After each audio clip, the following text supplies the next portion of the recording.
हम यहाँ बैठे हैं एक सांकेतिक रूप से कहने कि ये मत समझो कि तुम जो खेल खेल रहे हो उसे किसान देख नहीं रहा, देख रहा है।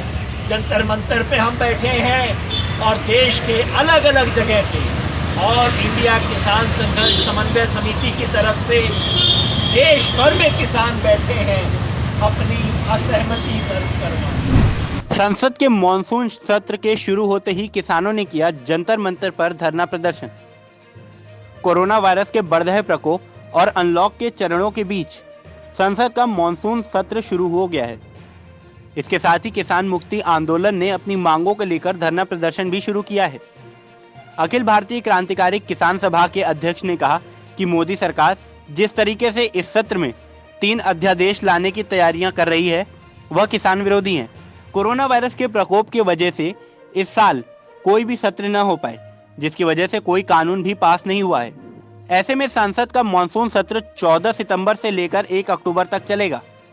जिस तरह से जनता के हक में किसान मुक्ति आंदोलन शुरू हुआ है, उस तरीके से एक तरफ रिटायर पूर्व सैनिकों ने इंडिया गेट पर धरना प्रदर्शन शुरू किया है और दूसरी तरफ किसानों के हक में योगेंद्र यादव और वीएम सिंह सरकार के खिलाफ एक मंच पर आए हैं।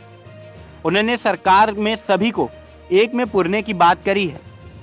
उन्होंने कहा है कि 5 स्टार होटल हो या किसान का ट्यूबवेल या घरों का बिल, सब इंडिया का समान बिल आना चाहिए। अखिल भारतीय क्रांतिकारी किसान सभा के अध्यक्ष योगेंद्र यादव ने कहा कि हम सरकार से मांग करते हैं कि किसान ने कोरोना काल में अगर सरकार की भंडार न भरा होता तो देश की जनता भूखी रहती। इसलिए सरकार को किसानों के लाभ के बारे में ज्यादातर सोचना चाहिए। इसलिए दी है कि आपको भी दिखता है कि किसान आज मजबूरी में आया है, कोरोना में बाहर आया है और कह रहा है ये नुमाइंदगी कर रहे हैं करोड़ों लोगों की, और ये बता रहे हैं कि आज की तारीख में मोदी जी किसान एक ही चीज़ चाहता है, मुझे MSP मेरी स्वामीनाथन की दो, 1 गुना दाम जो है और उसकी गारंटी दो, उसके अलावा हमें कुछ नहीं चाहिए, हमें कुछ नहीं चाहिए हमें। आप चाहते हो बिजली का बिल एक कर दो, कैसे हो जाएगा? आप चाहते हो 1 नेशन 1 मार्केट? अरे 85-86% लोग ऐसे हैं आज देश के अंदर जिनके पास 2.5 एकड़ 3 एकड़ ज़मीन है, वो अपनी मंडी में लेके नहीं जा सकते। 6,500 APMC मंडी वहाँ नहीं लेके जा सकते। तुम कहते बम्बई ले जाओ, कलकत्ता ले जाओ, कौन लेके जाएगा? उसके पास तो ना साधन है ना उसके पास ताकत है। फिर आप कहते हो मुआयना करेंगे वो, फिर आप कहते हो 3 दिन के बाद पेमेंट होगा। अरे हम गन्ना किसान को देखो ना यार, 14 दिन का 14 महीने में नहीं मिलता है।